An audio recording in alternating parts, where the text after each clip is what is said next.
देण्यासाठी कल्याणमध्ये काँग्रेसचं आंदोलन पाहायला मिळते। कल्याणच्या छत्रपती शिवाजी महाराज चौकात काँग्रेसनं रास्ता रोको केला। त्याच चौकात भाजपकडून राहुल गांधींविरोधात देखील आंदोलन करण्यात आलं। एकाच ठिकाणी काँग्रेस आणि भाजपचं आंदोलन झाल्यानं तणाव वाढला।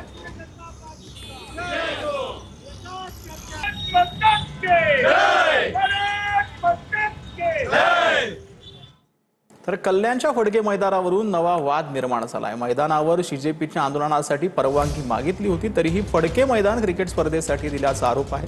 आंदोलनासाठी मैदान न मिळाल्यास रस्त्यावर उतरणार असल्याचं काँग्रेसनं म्हटलं।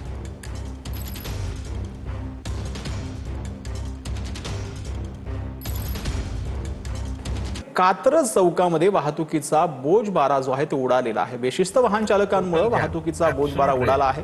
कात्रज चौकातील वाहतूक कोंडीमुळे 10 मिनिटांचं अंतर कापण्यासाठी 40 मिनिटांचा कालावधी लागतो।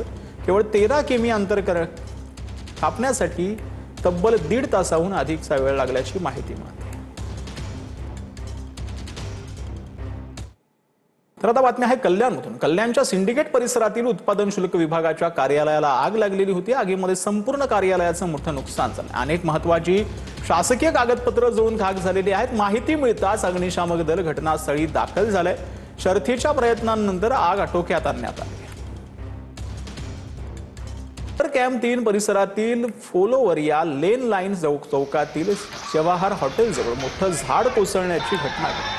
सुदैवाने या घटनेमध्ये कोणतीही जीवितहानी झालेली नाही। झाड रस्त्यावर कोसळल्याने या मार्गावरील वाहतूक काही काळासाठी ठप्प झाली होती। तसंच झाड वीज वाहिन्यांवर पडल्यानं परिसरातील वीज पुरवठाही खंडित झाला होता।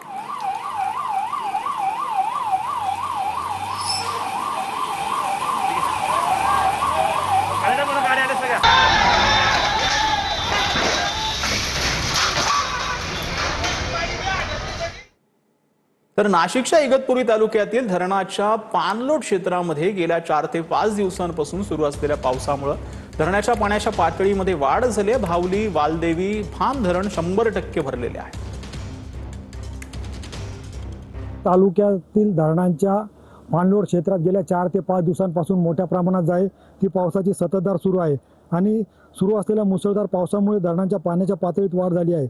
भावली, वालदेवी, भाम धरणे 100% भरले असून सद्यस्थितीत दारणा धरणात 89%, मुकणे धरणात 51%, वाकी धरणात 49%, तळेगाव धरणात 69%, तर मुंबईला पाणी पुरवठा करणाऱ्या वैतरणा धरणात 73% इतका पाणीसाठा उपलब्ध आहे। पावसाचा जोर असाच कायम राहिल्यास उर्वरित धरणेही लवकरच भरण्याची शक्यता वर्तवली जात आहे। दारणा, वालदेवी, भावली, भाम या धरणातून विसर्ग सुरू असून धरणालगतच्या व नदीकाठच्या गावांना जे आहे प्रशासनाच्या मार्फत सतर्कतेचा इशारा जो आहे तो देण्यात आलेला आहे। शैलेश पुरोहित, TV9 मराठी, इगतपुरी। तर